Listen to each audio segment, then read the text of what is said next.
¿Qué tal, gente? Bienvenidos a mi canal. Hoy vamos a hablar sobre el sueño que representa la fantasía compartida con el narcisista.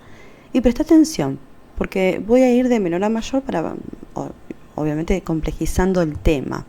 Toma nota, tómalo con paciencia, porque es muy importante que vos sepas este contenido. Bueno, para iniciar vamos a hablar de lo que son los sueños lúcidos. Son los sueños donde la persona, el durmiente, entre comillas, es consciente que está soñando y puedes influir en el desarrollo de tu sueño y elegirle una trayectoria y un final. Esto es soñar despierto. Cuando estás despierto, entonces podés tener este control del sueño, y de sus símbolos también. Y la fantasía compartida es una forma de sueño lúcido, pero es el sueño lúcido del narcisista, en donde vos sos el personaje de este sueño que está siendo manipulado según el guión que él predeterminó.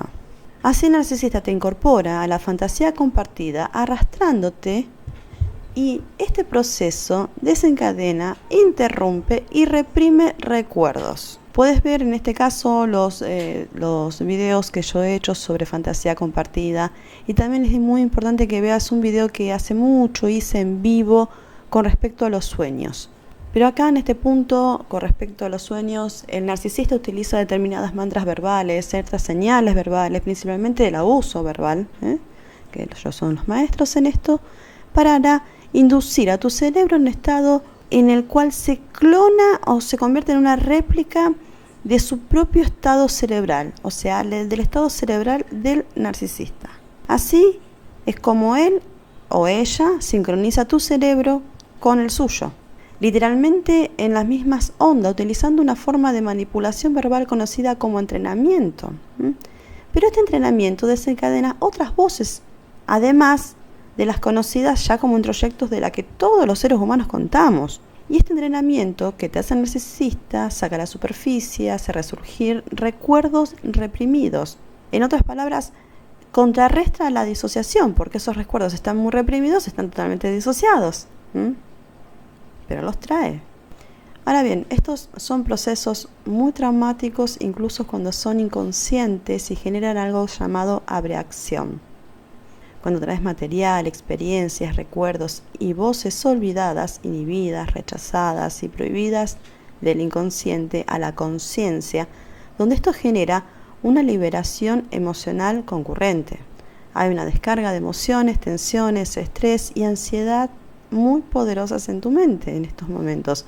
Esto se llama coloquialmente, como erróneamente se llama, flashback emocional, pero no es un flashback. Yo tengo un video al respecto en mi canal sobre este tema, qué es flashback y qué no es flashback. Pero la realidad es que estas emociones son muy fuertes y muy abrumadoras. Ahora bien, debido a que el narcisista utiliza este entrenamiento, la mayoría de estos procesos que acabo de describir ocurren en el inconsciente. Así que en lo consciente no te das cuenta de que haya algo que sea intrusivo, problemático, desconcertante e incluso incómodo. No sos consciente de nada, absolutamente de nada de todo esto. Simplemente genera un malestar generalizado que va en aumento y te vas sintiendo cada vez más incómodo. Pero no te lo podés explicar. Incluso, en el primer encuentro que vos tengas con un narcisista, tal vez este recuerdo te haya quedado olvidado. Pero siempre que estés frente a un narcisista vas a experimentar una experiencia que es muy inquietante, que la describió Motohiro Mori cuando habló de Uncanny Valley, del valle inquietante. Y él describe una experiencia humana que nos sucede a los seres humanos cuando estamos ante robots que se nos parecen demasiado a nosotros y nos sentimos incómodos por esta imitación. Por esta imitación de nuestra humanidad. Esa misma experiencia se tiene ante la presencia de personas narcisistas. Pero ¿cómo entonces llega este ser tan incómodo a ser tan cercano a vos? Bueno, lo hace a través de la fantasía compartida, a través de generar un sueño lúcido. El narcisista te introduce en este sueño y luego te utiliza, te manipula como personaje de este sueño para recrear una trama, para crear una historia y llevarlo a su inevitable resolución, que es la separación, la individuación vía la evaluación y posteriormente el descarte. El narcisista te introduce en este sueño y luego te utiliza, te manipula como un personaje muy disfórico, es decir, nada agradable, y hay una especie de sensación ambiental difusa de amenaza. Es falso y amenazante al mismo tiempo todo lo que está sucediendo. Es como encontrarte dentro de una película de terror en lugar de limitarte a verla. Por ello es que muchas personas desarrollan despersonalización y desrealización en este proceso, en esta relación con un narcisista. Y este es el sentimiento general dentro de un sueño. Carl Jung propuso que tenemos algo llamado el yo del sueño. Este es un fragmento del yo consciente que actúa activamente durante el estado de sueño. Entonces, cuando estás atrapado en el trastorno de una pesadilla, que es la fantasía narcisista compartida, justamente te percibís a ti mismo, a vos mismo, como separado. Te percibís a vos mismo existiendo aparte del narcisista y aparte de la fantasía compartida. Este es tu yo soñado, pero todavía estás incrustado en algo, como dije, en una narrativa, en una trama, en una película que está muy alejada de la realidad, incluso diría divorciada de la realidad. Y por supuesto que esto va perjudicando tu prueba de realidad, tu capacidad de percibirla, para juzgarla apropiadamente, para evaluarla. Cuanto más expuestos estés a un narcisista y más fantasías tengas con él o ella, más difícil va a ser.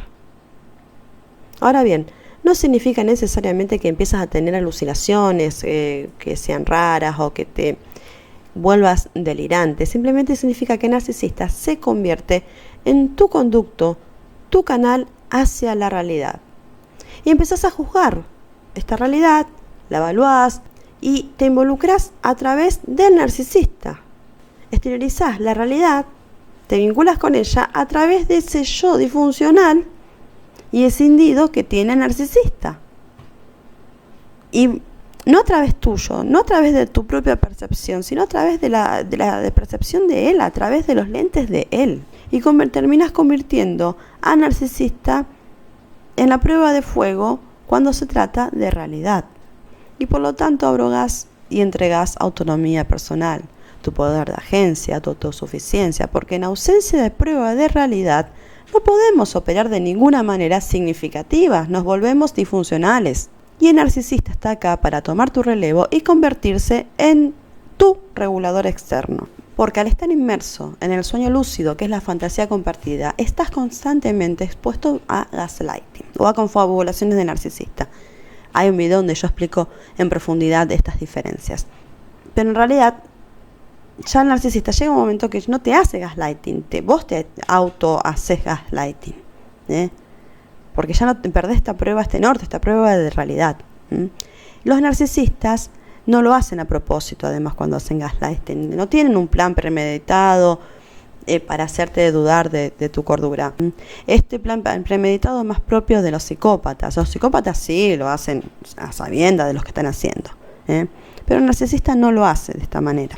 Esto no quiere decir que sea menos dañino, no, por supuesto, el impacto lo vas a recibir igual, si lo hacen adrede o lo hacen sin querer, si lo hacen consciente o inconscientemente, no importa. Lo importante acá sos vos o los resultados que vos recibís. Y luego en un momento empezás a encenderte, porque esto crea mucho de lo que se conoce como destino del yo, destino del ego. Te sentís incómodo con la situación y por lo que preferís mentirte a vos mismo antes que enfrentar la realidad y perder al narcisista en este proceso. Ahora bien, se conocen que los sueños son fragmentos de experiencias cotidianas que vivimos todos los seres humanos durante el día. Bueno, y reaparecen en el sueño. Normalmente aparecen en la misma noche que lo hemos experimentado, pero aparecen disfrazados de manera simbólica, no son tan claros.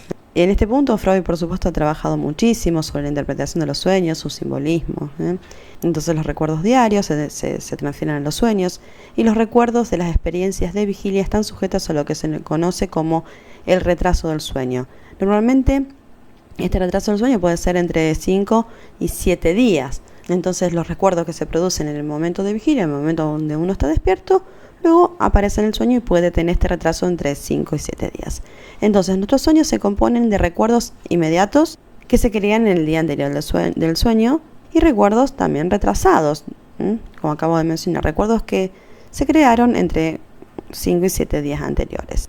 Y tampoco, lamentablemente, no existe un consenso entre los estudiosos en cómo se procesa el trauma a través de los sueños, aunque sabemos con certeza algunas cosas, como que los traumas afectan nuestros sueños.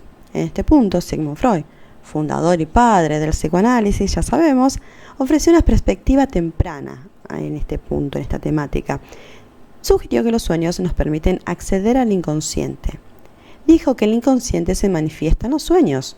Nos habla en los sueños, aunque durante el sueño nuestro estado de sueño está protegido al contener la ansiedad asociada a recuerdos, experiencias, deseos e impulsos reprimidos. Así nuestro sueño está protegido porque el contenido del inconsciente llega a nuestros sueños disfrazados.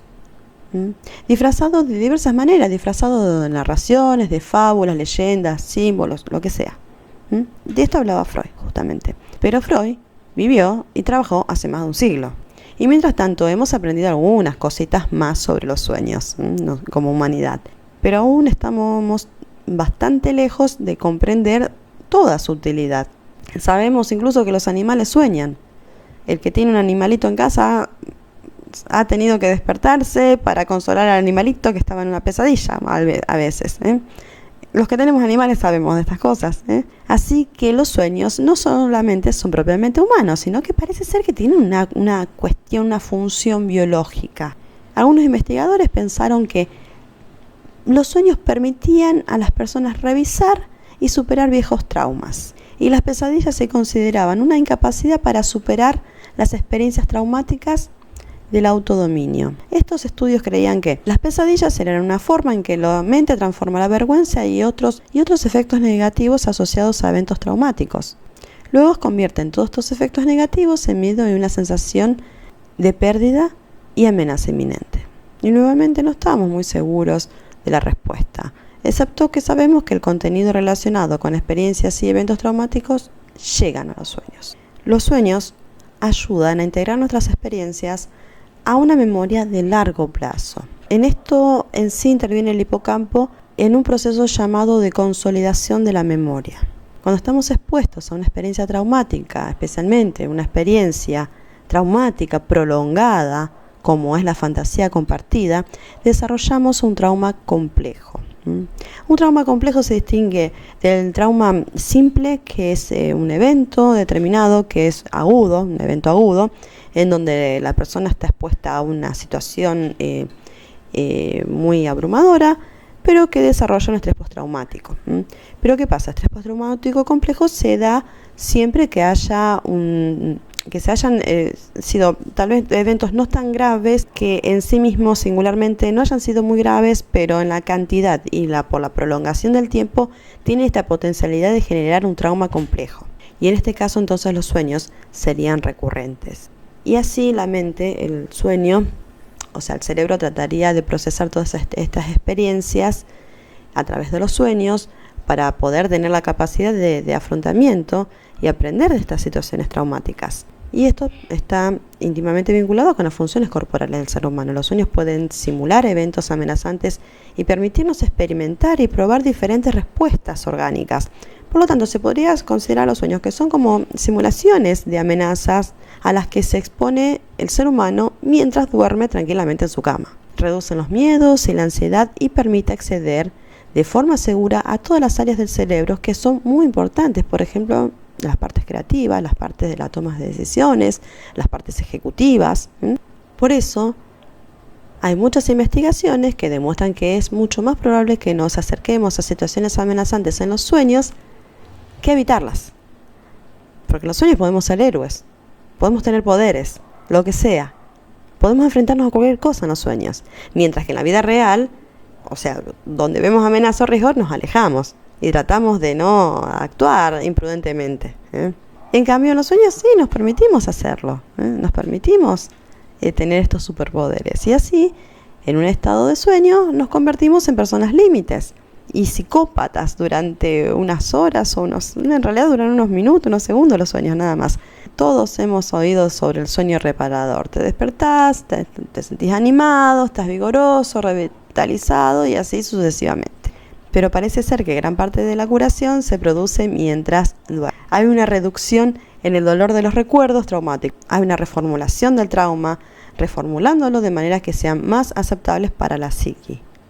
Hay un procesamiento del contenido del inconsciente para que pueda volverse consciente sin consecuencias adversas. Se sabe que los sueños ocurren durante los movimientos oculares rápidos, o sea, la etapa de REM de los sueños. Y al mismo tiempo, nuestras respuestas al estrés desactivan sus neuroquímicos responsables de la ansiedad, de la tensión, del estrés. Y ya no se libera durante el sueño REM, que es el estado de sueño. Entonces, cuando soñamos, el cerebro apaga todos los mecanismos neuroquímicos, vías, etc., relacionados con el estrés, la ansiedad y la tensión. El REM ayuda a reducir los efectos negativos de los recuerdos difíciles. Ahora bien, en trastorno de estrés postraumático, y que quede claro, cuando estás expuesto a un narcisista no experimentás estrés postraumático, experimentás estrés postraumático complejo, trauma complejo, porque es prolongado y sostenido en el tiempo, generalmente por un largo periodo de tiempo. Entonces, las personas con estrés postraumático complejo se angustian durante el sueño, hay una función de socorro que no está funcionando bien, por lo tanto este tipo de trastorno traumático complejo, aunque se procesa a través de los sueños, no se procesa de manera efectiva. La experiencia emocional del trauma nunca se separa con éxito de la memoria durante el sueño que tienen las personas con estrés postraumático complejo, porque simplemente no se duerme bien. Y ves por eso que las personas tienen reacciones viscerales muy fuertes ante los flashbacks. Los sueños normalmente proporcionan perspectiva, comprensión de las experiencias cotidianas, un reprocesamiento de lo sucedido en un estado de bajo estrés. Pero el estrés, la ansiedad, la tensión, nublan nuestro pensamiento, crean lo que se conoce como distorsiones cognitivas. La grandiosidad, en realidad, es una reacción al estrés. El narcisista está muy estresado por muchos y muchos elementos de su personalidad, de modo que provoca un suplemento narcisista para reforzar su percepción errónea de la realidad, la distorsión cognitiva y su grandiosidad. Y esto sucede mucho en los sueños. Los sueños se deshacen, enfrentan distorsiones cognitivas y las deshacen reduciendo la reacción al estrés. Cuando no estás ansioso, cuando no estás estresado, tu percepción de la realidad es mucho mejor. Estás mucho más atento, estás mucho menos distorsionado de la realidad. Y el sueño te brinda esta oportunidad. Ahora bien, la neuropinefrina, que es un tipo de adrenalina, disminuye significativamente en el cerebro durante el sueño REM. Entonces, esto es crucial. Cuando se reduce esta adrenalina, se crea en los sueños una atmósfera de bajo estrés que permite al soñador procesar experiencias emocionales. Entonces, ¿qué hacen los sueños? Recordar la fantasía compartida del narcisista es un sueño lúcido. Y dentro de esta fantasía compartida, el narcisista se siente seguro. Es una base segura para él, porque le proporciona el divorcio perfecto con la realidad. Y es una burbuja que le permite al narcisista participar en distorsiones cognitivas que reducen la egosintonía y la disonancia que continuamente están sintiendo. Pero al mismo tiempo, cuando el narcisista crea un sueño que es útil para él, que reduce su ansiedad, su disforia, su depresión, sus efectos negativos, en cierto modo crea exactamente lo contrario en vos. Él crea una pesadilla en vos. Es como si el narcisista exportara todas sus emociones negativas, su ira, su odio, su miedo, y te lo pusiera a vos. Y te usa de esta manera de contenedor para todas sus emociones negativas. Todo lo que rechaza de sí mismo, acuérdense de la proyección. Entonces, en este proceso que hace de la fantasía compartida, donde los pone a ambos, a él y a vos, en un estado de ensueño, que es maravilloso, pero maravilloso para él. Para vos es una pesadilla. A él le reduce la ansiedad, le hace sentir grandioso, fantástico, superpoderoso, pero a vos te carga con toda la M que no quiere cargar.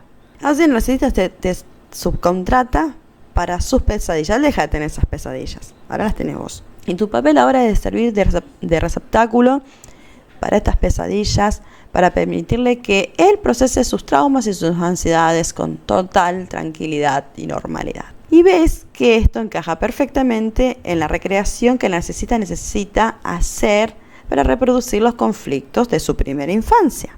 Y así el narcisista reemplaza estos conflictos en un entorno que le resulta relativamente piola, tranquilo, que está representado por la fantasía compartida. Ahora necesita deshacerse de sus emociones negativas, sus efectos negativos, de los recuerdos negativos, de las experiencias horribles que ha tenido en la vida y del todo el trauma en sí. Entonces te los entrega a vos. Y se supone que vos debes guardarle todas estas cositas para él. Y esto por supuesto es que es muy tóxico, es un veneno, te está envenenando de esta manera. Una de las teorías más estudiadas y más aceptadas es que nuestro cerebro emplea los sueños para superar las experiencias emocionales difíciles y estresantes. Hay una especie de reducción de la carga psicológica y así esto reduce la interrupción del funcionamiento diario. Soñás cuando dormís, no necesitas funcionar, estás dormido. O sea, tu mal funcionamiento no se ve alterado. ¿Por qué? Porque estás durmiendo. Así nos enfrentamos a niveles inusuales de ansiedad, de estrés y de tensión. Podemos soñar cualquier cosa y estamos seguros. No es un proceso disruptivo. Pesadillas y sueños perturbadores son señales de que el cerebro está realizando algunas tareas domésticas esenciales, manteniendo un trabajo importante y un intento de aliviar la intensidad y la carga emocional de la pesada carga diaria de tensiones, ansiedades, preocupaciones y emociones negativas. Las pesadillas también sirven para alertarnos sobre peligros, riesgos, ansiedades y, en cierto modo, traerlas a la conciencia. Por eso es que las pesadillas son muy útiles. Y cuando empezás a tener pesadillas dentro de la fantasía compartida y a raíz de esta fantasía compartida, estos son mensajes y será mejor que los escuches, porque tratan de decirte algo. Las investigaciones sobre el trauma han demostrado que cuanto más afectadas están las personas a acontecimientos traumáticos, más probable es que los sueños se ven interrumpidos y las pesadillas sean intensas. Y las pesadillas suelen reproducir directamente el evento desencadenante o real del trauma. La fantasía compartida con el narcisista es la madre de todos estos terremotos y es probable que respondas con pesadillas extremas. Durante la etapa de sueño sabemos que áreas del cerebro entran en un estado de lo que se conoce como inhibición emocional, y esto ocurre particularmente durante los movimientos oculares rápidos, el sueño REM. En este momento es cuando tenemos los sueños más vívidos, complejos y cargados de emociones. Cuando no podés soñar durante el sueño, lo compensás soñando mientras estás despierto, y esta es una buena descripción de psicosis. Entonces, para lograr esta desinhibición emocional, se cierra una región dentro del cerebro conocida como corteza prefrontal, dorsolateral. Esta es una parte del cerebro que realiza muchas funciones ejecutivas complejas, incluida la memoria, la autoconciencia, la atención, la inhibición y el control de respuestas emocionales, y sin embargo se desactiva cuando empezamos a soñar. Y cuando esto se apaga, genera un flujo libre de emociones inconscientes dentro del sueño, porque no hay control ejecutivo y todas las puertas de nuestro cerebro están abiertas para poder hacer lo que quieran. Es la hora de la fiesta del cerebro. Al final está más vivo cuando dormís que cuando estás despierto. Es un caos todo esto. El cerebro puede salir del ámbito de la realidad, el cerebro puede fantasear, el cerebro puede utilizar símbolos, puede recrear acontecimientos de forma catastrófica, puede divorciarse de la realidad. Las leyes de la física acá ya no tienen ningún sentido, o sea, viva la pepa. El procesamiento es mucho más eficaz y hay una sensación absoluta de seguridad en los sueños típicos. En las pesadillas, en cambio, toda la situación se revierte. El flujo de emociones, los recuerdos inconexos, la simbología utilizada, etc., agravan la ansiedad, la preocupación, el miedo y una sensación de amenaza. Esta es la dotación del narcisista, este es su legado, este es su regalo para vos. Se deshace de sus propias toxinas, de su propio veneno, esencialmente transfiriéndotelos a vos mediante el entrenamiento. Como dije anteriormente, la principal excepción son los sueños lúcidos. En los sueños lúcidos hay una parte de la corteza prefrontal, dorsolateral, que en realidad se vuelve más activa, no menos. Y esto contribuye a la autoconciencia y la capacidad de controlar y dirigir la actividad dentro de los sueños lúcidos. Toda la experiencia con el narcisista es como un sueño lúcido. La fantasía compartida es un sueño grande, un sueño expandido. Y el narcisista se incorpora a sí mismo y a vos los incrusta a ambos en un sueño despierto, o sea, lúcido, pero el funcionamiento del cerebro narcisista es diferente al tuyo. Y aún estando dentro de la fantasía compartida, mientras vos tenés pesadillas, ya los cerebros no están sincronizados. A ver, vos vivís la fantasía compartida con el narcisista. La estás viviendo. Pero ¿qué pasa? No deja de ser un individuo aparte, un individuo separado de él. Entonces, vos cuando te vas a soñar, cuando te vas a dormir, vas a tener tus propias experiencias. Y en ese momento, tus pesadillas no van a estar sincronizadas con la mente del narcisista. No es que vos vas a tener una pesadilla y el narcisista también va a tener una pesadilla. No. En ese caso, no, la pesadilla va a ser tuya. O sea, durante el momento, lúcido, vas a estar compartiendo la fantasía fuera de la realidad. Pero en el sueño no, el sueño te va a traer a la realidad y vas a tener que experimentar vos la pesadilla, no él. Y el resto del tiempo, cuando están despiertos, sí, los cerebros van a actuar de manera sincronizadas mediante el entrenamiento que ya te ha hecho. Entonces existe una hipótesis conocida como la teoría de los sueños de simulación de amenazas, en donde los sueños son una especie de ensayo para que la mente juegue con las amenazas, con los obstáculos, para anticiparlos, para anticipar los obstáculos que pueda llegar a tener la persona en la vida real, cualquier impedimento que se les presente. Todo esto se desarrolla en los sueños y el sueño te dirige hacia la existencia de estos riesgos, te los pones ahí en evidencia, te evidencia las amenazas y también te guía cómo responder a estos desafíos, cómo resolver los mandamientos que estás enfrentando. Entonces así los sueños podrían interpretarse que son como una realidad virtual, un simulador en donde tu cerebro se está entrenando para vivir. Cuando estás con un narcisista, siempre presta atención a las pesadillas y a tus sueños que intentan desesperadamente decirte algo. Utiliza textos, utiliza terapias, utiliza amigos, familiares, busca información para interpretar esos sueños. Esto puede desencadenar en vos la autoconciencia y sacarte de esta fantasía compartida al poder observarla desde afuera. En términos evolutivos, esta hipótesis de la teoría de los sueños, o sea, de la simulación de las amenazas en los sueños, tiene mucho sentido porque nuestros ancestros humanos vivieron bajo amenazas constantes. Bueno, nosotros también. Pero eran más inmediatas porque había depredadores, habría otras tribus, rivales humanos, fuerzas de la naturaleza, que también existen actualmente, desastres naturales, guerras tenemos ahora a gran escala. Y si no recuerdan la historia de José de Egipto, que parecía que a través de los sueños predecía eventos, sequías en Egipto. Siempre hay una amenaza en alguna parte y por eso necesitamos procesar de alguna manera estas amenazas sin interrumpir nuestro funcionamiento durante el día, porque si lo interrumpimos estaríamos en serios problemas. Hoy nos enfrentamos a una gama diferente de amenazas. Tenemos depredadores, tenemos cambio climático, tenemos criminales, cosas que antes no sucedían.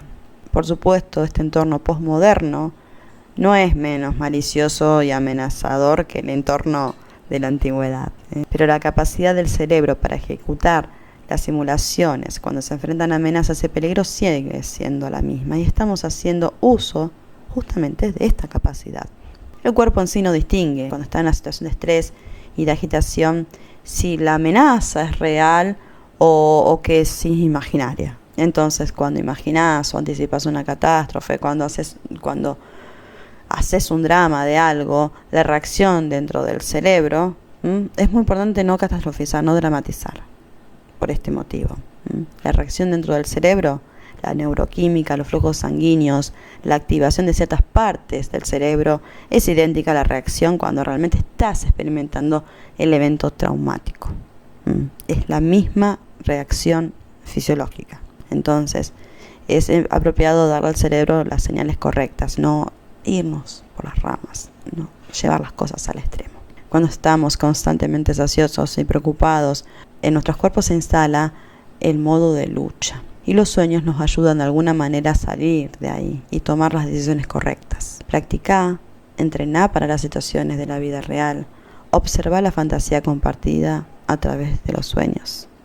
Quizás seas incapaz de tener sueños lúcidos, pero definitivamente sos capaz de procesar un trauma extremo, el abuso y el entorno amenazador, que es un sueño narcisista, que es una fantasía compartida. hasta acá el video de hoy, gente. Si te gustó, dale like, compartilo, suscríbete. A mí me sirve un montón, me ayudas un montón suscribiéndote. No te cuesta nada, es gratis. Si querés un contacto conmigo, necesitas tener una cita conmigo, tenés los enlaces en la cajita de descripción. Y nos vemos en los próximos videos. Hasta luego, gente. Bye, bye.